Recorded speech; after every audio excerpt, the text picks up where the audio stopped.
The sequence of episodes paints a portrait of Archie Bunker's world, a stubborn working-class man from Queens, navigating an America that feels to him increasingly unrecognizable.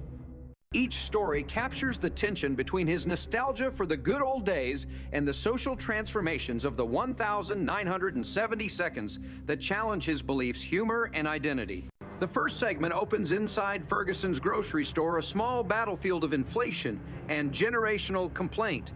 Archie and his wife Edith wander the aisles, arguing about prices that have doubled since his youth. Bread now costs 50 cents instead of 11 beans. Climb from 49 to 53 cents, and Archie rages that the country is in trouble every time there's an outbreak of peace. The dialogue, comic yet poignant, embodies his worldview. War once kept America prosperous, while peacetime exposes economic decay. He squeezes loaves of bread to test freshness lectures, his wife about dented cans and mutters about unemployment, all while revealing a deeper anxiety, his own joblessness and fear of aging irrelevance. That anxiety explodes in the following storyline when Archie applies for a janitor position under a female supervisor, Miss Maloney. The interview humiliates him. He learns that his competitor, a 50-year-old man named Frank Edwards, is dismissed as overqualified, while Archie is valued precisely for his lack of skill. The bitter irony of being rewarded for ignorance hits him just as he realizes that for many older workers, the American dream has shrunk to survival wages. When Frank, defeated, climbs out onto a ledge intending to end his life, Archie becomes an accidental hero, trying to talk him down with clumsy compassion, gallows humor, and his own confession of impotence and despair. The scene unfolds on the edge of tragedy and absurdity, two men suspended between pride and collapse, arguing about grandson's God and who deserves to live. Ultimately, Archie's desperate empathy saves Frank, but it also confronts him with his own mortality. That night, lying in bed with Edith, he feels briefly redeemed as Pudence, as he calls it, returning until the pain in his gallbladder interrupts both his triumph and his illusions of control. The hospital episodes that follow continue this meditation on fragility. Archie faces surgery under the care of Dr. Shapiro, his Jewish physician, and a West Indian nurse whose humor and authority unsettle his bigotry. The dialogue exposes the tension between Archie's instinctive prejudice and his helpless dependence on the very people he once mocked.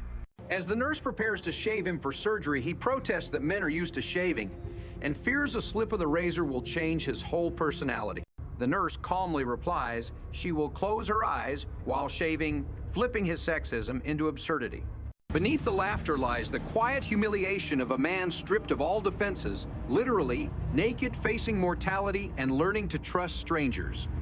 The operation delays when the hospital cannot locate his rare blood type, AB negative.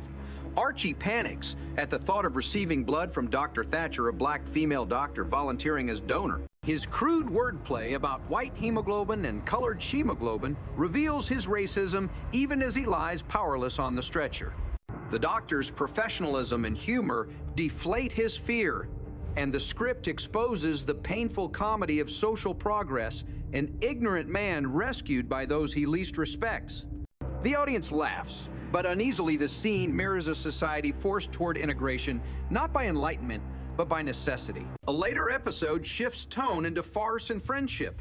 Archie's co-worker, Pinky Peterson, known for cruel practical jokes, sets a trap involving a fake mongoose box that scares Archie into believing he's been bitten. Enraged, Archie vows revenge and sees his chance when Beverly LaSalle, a glamorous female impersonator whose life he once saved, is back in town.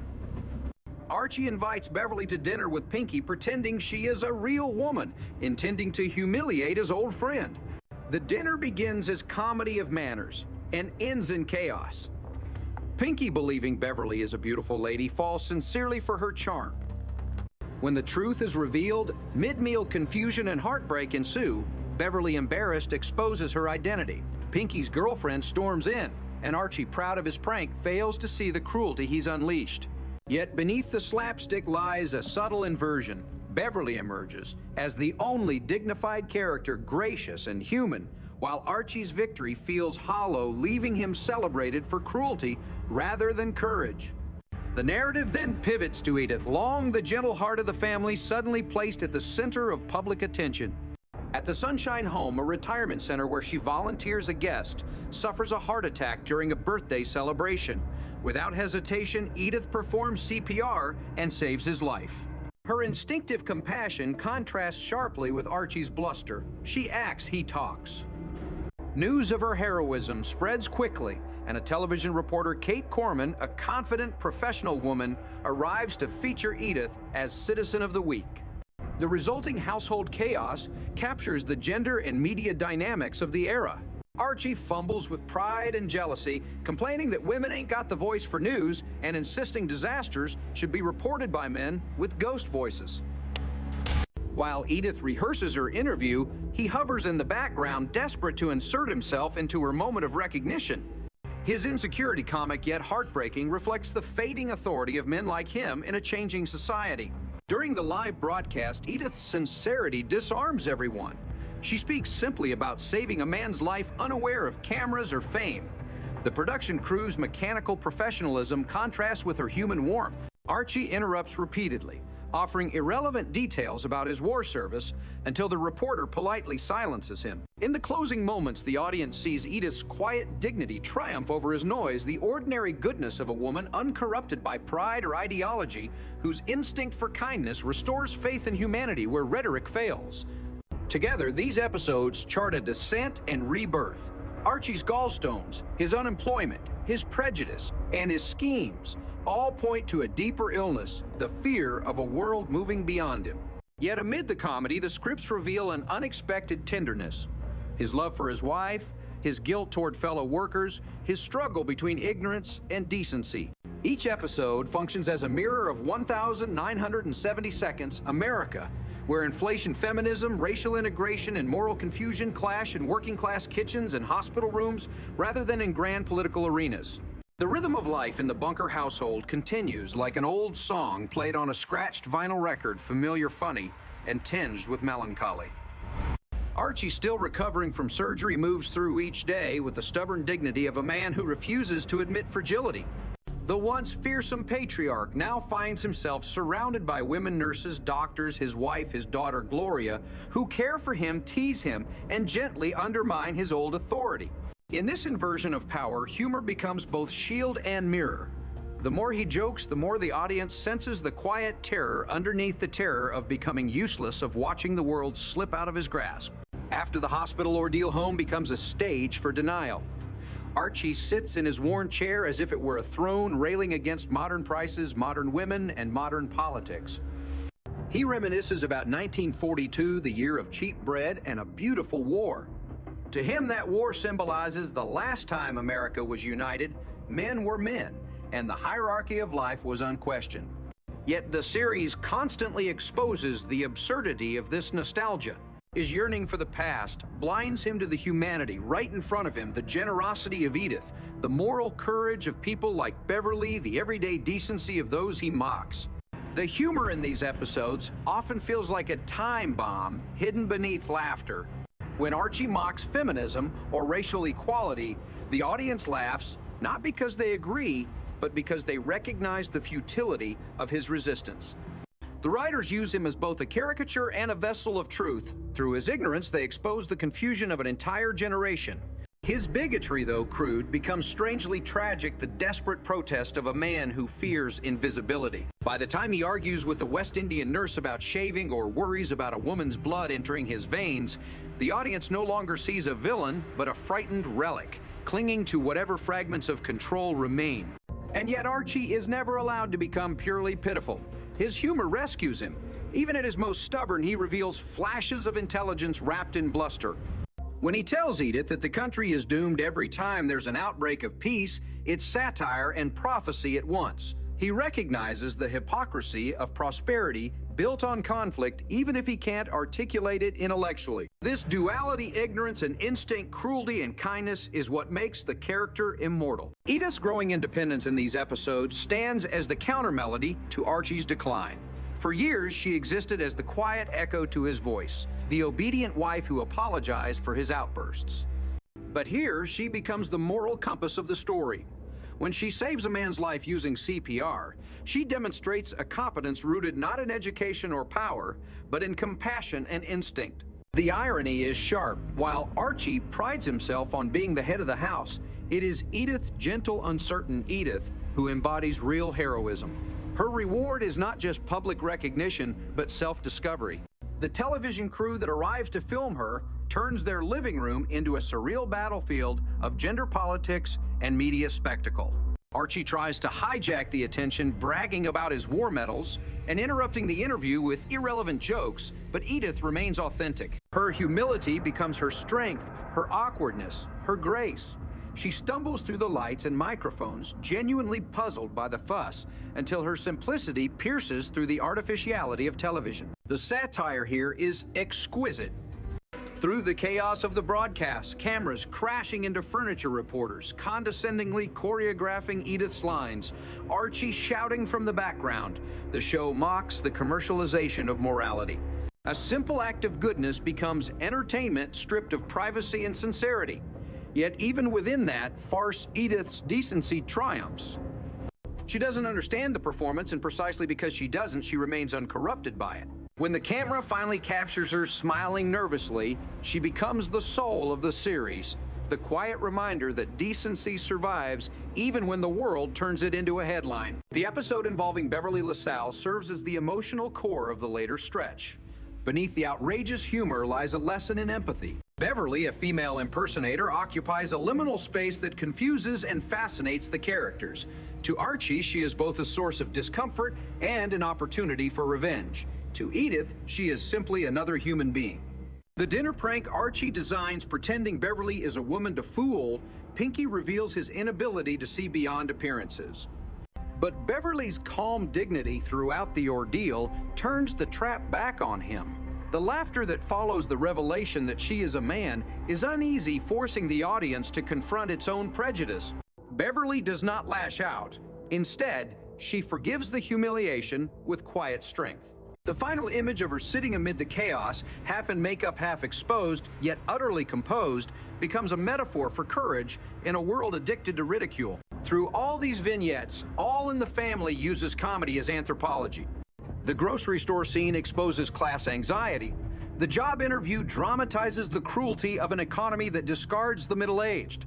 The hospital arc turns racial and gender conflict into absurdist theater. And the Beverly LaSalle plot transforms mockery into revelation. Every laugh carries a sting, every insult a reflection of deeper fear. Archie's household becomes a miniature America, clumsy, contradictory, hopeful in spite of itself. What makes these episodes enduring is their refusal to moralize. The scripts never punish Archie with divine justice or reward Edith with fairy tale triumph. Instead, they let life continue, messy, unresolved, achingly real. One night, Archie is a hero saving a suicidal man. The next morning, he is a patient whining about gallstones. One moment, he rails against women on television. The next, he cannot live without his wife's steady hand. The show insists that growth comes not from revelation, but repetition, the slow, painful erosion of ignorance by experience. In the quieter exchanges between Archie and Edith, something almost poetic emerges. When he asks her before surgery to dress him in his gray suit with the blue tie, or when he gives her instructions about his funeral, his bluster hides tenderness. He worries about his grandson, remembering him, about being forgotten, about what songs will play after he's gone. Edith listens with tears in her eyes, trying to stop him from speaking of death, but Archie persists. His need to control even his own burial reveals the depth of his insecurity and, paradoxically, his love. He cannot express affection directly, so he disguises it as orders. The tragedy is that Edith understands him completely, but lets him believe she doesn't, because that is her way of loving him back.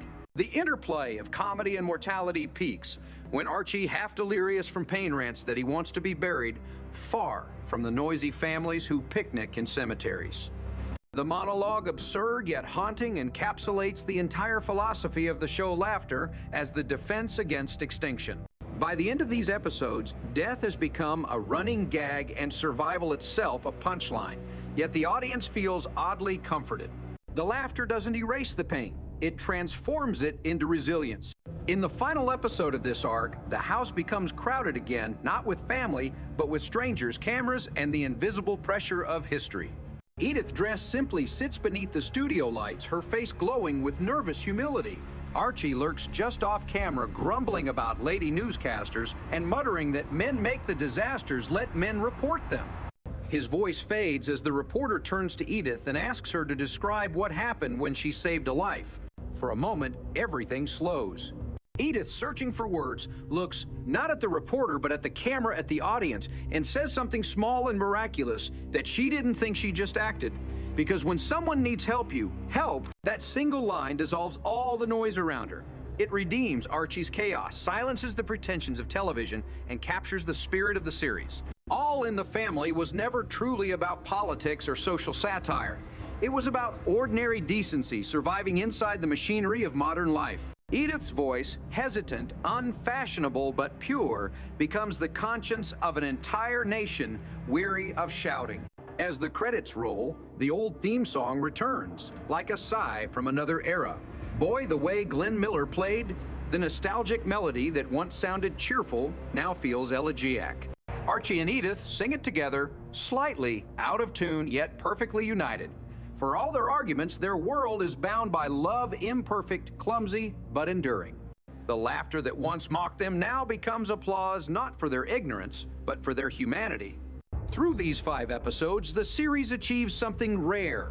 It transforms the domestic sitcom into social theater, where each punchline carries a history lesson and each silence a prayer. The supermarket becomes a battlefield of class struggle, the hospital a confessional for America's conscience, the dinner table a stage for moral farce, and the living room a national mirror. The genius lies in its refusal to preach. Instead, it lets its flawed characters stumble toward empathy, one awkward conversation at a time. By the end of this arc, Archie Bunker remains as he began stubborn, loud, and often wrong. But he has been cracked open, if only slightly by experience. He has seen another man's despair, another woman's courage, another kind of love that defies his categories. Edith remains his anchor, her goodness unshaken. Together, they embody the uneasy heart of America, bruised by change, redeemed by kindness. When the final laughter fades and the audience filters out, what lingers is not the jokes but the rhythm of survival, the sound of 2 aging voices, singing of days gone by, knowing they will never return, and yet singing anyway.